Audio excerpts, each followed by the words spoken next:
Review of Siddhartha Roy. First of all ఈ movie నుంచి release అయిన ప్రతి అవుట్పుట్ అర్జున్ రెడ్డి సిమ్టమ్స్ని చాలా స్ట్రాంగ్గా చూపించింది. అండ్ చాలామంది దీన్ని అర్జున్ రెడ్డి రీమేక్ అని ట్రోల్ కూడా చేశారు. నిజానికి మేక్ ఓవర్ ఒక్కటి అలా ఉంటుంది కానీ కాన్సెప్ట్ టోటల్ డిఫరెంట్. అయితే ముందు ఈ మూవీ కాపీని డైరెక్టర్ సుకుమార్ గారికి చూపిస్తే ఫస్ట్ ఆఫ్ అవగానే లేచి హక్ చేసుకుని డైరెక్టర్ యశస్వి గారికి తన ప్రొడక్షన్లో మూవీ తీయడానికి ఆఫర్ కూడా ఇచ్చారంట. సో సుకుమార్ గారిని ఇంప్రెస్ చేసిన ఈ సిద్ధార్థ రాయ్ మూవీని వితౌట్ ఎక్స్పెక్టేషన్స్తో చూడడం జరిగింది. అండ్ ఆఫ్టర్ వాచింగ్ దిస్ నా ఒపీనియన్ చెప్పాలంటే ఇట్స్ ఏ డీసెంట్ వాచ్ అనొచ్చు, బట్ ఓన్లీ ఫర్ అడల్ట్స్. ఎందుకంటే bold content and foul language గట్టిగా ఉంటుంది.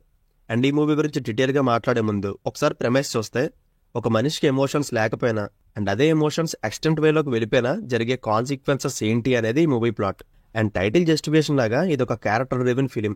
చైల్డ్హుడ్ నుంచి పిల్లల్ని న్యాచురల్ వేలో పెంచకుండా డిఫరెంట్ జోన్లో కనుక పెంచితే అది ఒక స్టేజ్కి వచ్చాక వాళ్ళకి ఎటువంటి మెంటల్ ఇంపాక్ట్ కలుగు చేస్తుంది అనేది డైరెక్టర్ హానెస్ట్గా చెప్పాలనుకున్న కాన్సెప్ట్. సో ఇటువంటి సైకలాజికల్ డిసార్డర్ ఉన్న సిద్ధార్థ్ క్యారెక్టర్తోనే మూవీ అంతా డ్రైవ్ అవుతుంది. అందులోనే లవ్ అనే ఎమోషన్ని కోర్ పాయింట్గా తీసుకుని అది ఎక్స్ట్రీమ్ లెవెల్కి వెళ్తే ఏం జరుగుతుందో చూపించారు. సో ఇలాంటి క్యారెక్టర్ చైల్డ్హుడ్ నుంచి ఎలా బిహేవ్ చేస్తుందో అండ్ ఎమోషనల్నెస్గా ఉంటూ సిచ్యువేషన్స్ని ఎలా హ్యాండిల్ చేస్తాడనే ప్రతి పాయింట్ బాగా రాసుకున్నారు. సింపుల్గా చెప్పాలంటే ఇప్పుడున్న మన ఆర్జీవి గారు ఎలా అయితే మాట్లాడతారో సిద్ధార్థ్ అదే లాజిక్స్ని చిన్నప్పటి నుంచి అలవాటు చేసుకుంటూ గ్రాడ్యుయేషన్ టైంలో ఒక రకంగా మారిపోతాడు.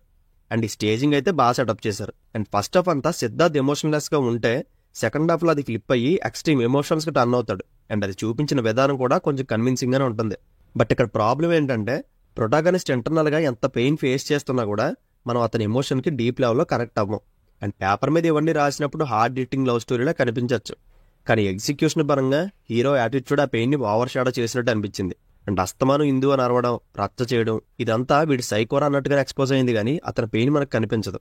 And love making scenes, bold content, hero characterisation మీద ఎక్కువ ఫోకస్ పెట్టేసి సోల్ పాయింట్ని ఆడియన్స్కి కనెక్ట్ చేయలేకపోయారు.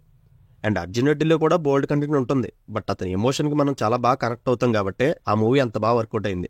బట్ ఈ సిద్ధార్థ రాయ్లో అదే మేజర్ డ్రాబ్యాక్ అని చెప్పాలి. అండ్ ఒకేసారి 2 సిగరెట్లు కాల్చడం, లాంగ్ హెయిర్, థిక్ బియర్డ్ ఇలాంటి అవుట్డేటెడ్ యాటిట్యూడ్ ఎలిమెంట్స్ ఈ మూవీకి అంత అవసరమే లేదు. బట్ యూత్ని అట్రాక్ట్ చేద్దామని వాళ్ళు చేసిన ప్రయత్నం అంతే. అండ్ ఇంకా స్క్రీన్ ప్లే కూడా అంత ఎఫెక్టివ్గా అనిపించలేదు. Songs and background score just okay అని చెప్పాలి. బట్ డెబ్యూ హీరో దీపక్ మాత్రం టూ గుడ్గా పెర్ఫామ్ చేశాడు. లుక్స్ వైస్ కూడా చాలా బాగున్నాడు తను. అండ్ డైరెక్టర్ విజన్ని బ్లైండ్గా నమ్మేసి తన 100% ఎఫర్ట్ పెట్టారు. అతని కమిట్మెంట్ని మెచ్చుకోవాలి. అండ్ హీరోయిన్ తన్వి పెర్ఫార్మెన్స్ కూడా బాగుంటుంది. అండ్ మోర్ ఓవర్ ఇది కలకత్తాలో ఉండే అభిజిత్ రాయ్ లైఫ్ స్టోరీ నుంచి ఇన్స్పైర్ అయి తీశారంట. అది మూవీ చివరిలో రివీల్ చేస్తారు. అండ్ దీని గురించి ఒక్క మాటలో చెప్పాలంటే సినిమా అయిపోయాక ఘంటసాల గారి వోకల్తో కొటేషన్ వస్తుంది. అది చదివితే క్లియర్ కట్గా అర్థమవుతుంది. సో ఫైనల్గా ఫ్యామిలీతో కలిసి చూసే మూవీ కాదు ఇది, ఓన్లీ ఫర్ అడల్ట్స్. చూడాలనుకుంటే చూడండి, యాజ్ యువర్ విష్. ఎమోషన్ కన్నా కూడా బోల్డ్ కంటెంట్ ఎక్కువగా ఎక్స్ప్లోర్ అవుతుంది, బట్ మూవీలో ఉండే డైలాగ్స్ మాత్రం సూపర్ ఉంటాయి. అండ్ ఫైనల్గా ఈ మూవీకి నేను ఇస్తున్న rating 2.25 out of 5. So see you in the next video. Take care friends. Thank you.